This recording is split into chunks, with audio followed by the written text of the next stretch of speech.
When I was learning Spanish, one of the hardest things for me to figure out was the difference between le and les and lo and las over here. Because here we have indirect objects and here we have direct objects, but as you can notice, you'll see that these here and these here are exactly the same. But these are what change.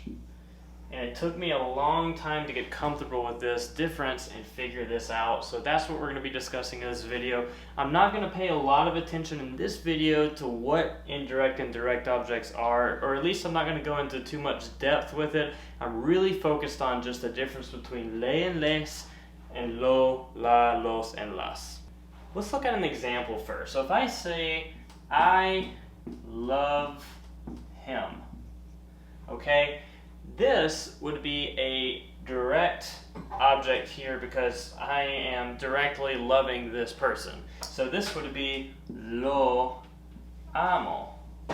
So I love is amo, and then the him is referring here to lo. So remember, this is my, you, us, him, her, and them.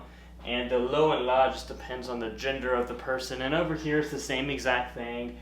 Me, you, us, him, her, and them.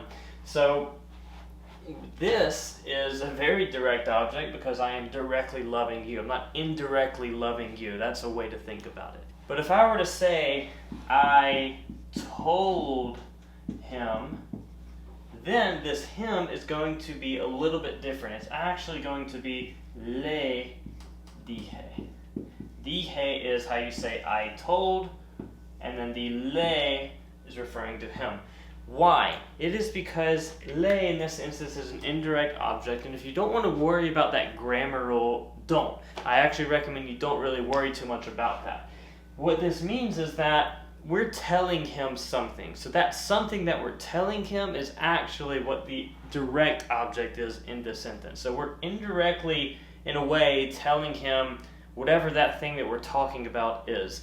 What I like to think of is if something else is going on in the sentence, then you're likely going to use le or les. You're likely going to do that indirect object.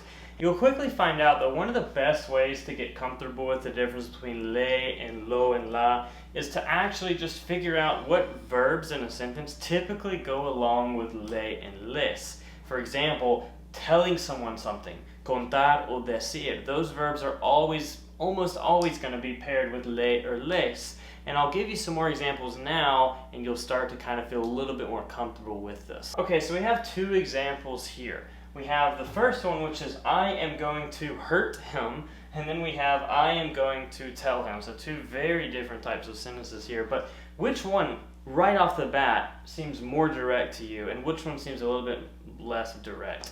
Obviously, telling him something is what we're going to use the le for. So we'll just start off by saying le voy a decir.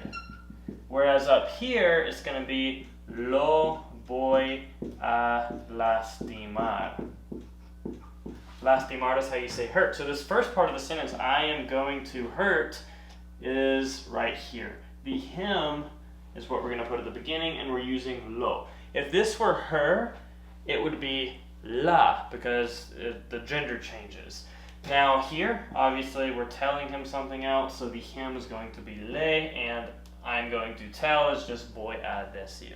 Let's look at one more example of the difference between le and les and lo and las. Now we have she killed her, very direct phrase, so I'm sure you already have figured out that this is la mató. So she killed is mató, del verbo matar, and her is going to be la, because that is a very direct thing. Now, she made breakfast for her, so a little nicer example now. This is going to be using le. So, le hizo desayuno. So, she made breakfast is hizo desayuno. And then for her, remember that le and les and lo and la can also be for her. You don't have to put the for. It's just assumed to be there. So it's le hizo desayuno. Remember, whenever anything else is kind of happening in the sentence, meaning the breakfast here is really the direct object of the sentence, telling someone something, the something that you're telling them is really the direct object of the sentence, that means that we're going to use this le and les. So really it's just a matter of figuring out which verbs typically go along with le and les. I recommend not even focusing a lot on the whole grammar rules part of it. Just think, does this verb typically go along with le and les? Is this what native speakers typically do? Is this what I typically read, or when people text me back and forth? Is this what I see or not? That's going to be your best bet for understanding this, but I hope that this at least helps you with the concept of it. If you enjoyed this video and you got some value out of it and you actually learned something, please subscribe and give a like below. Comment what you'd like to see in the future from me, and I will see you in the next video.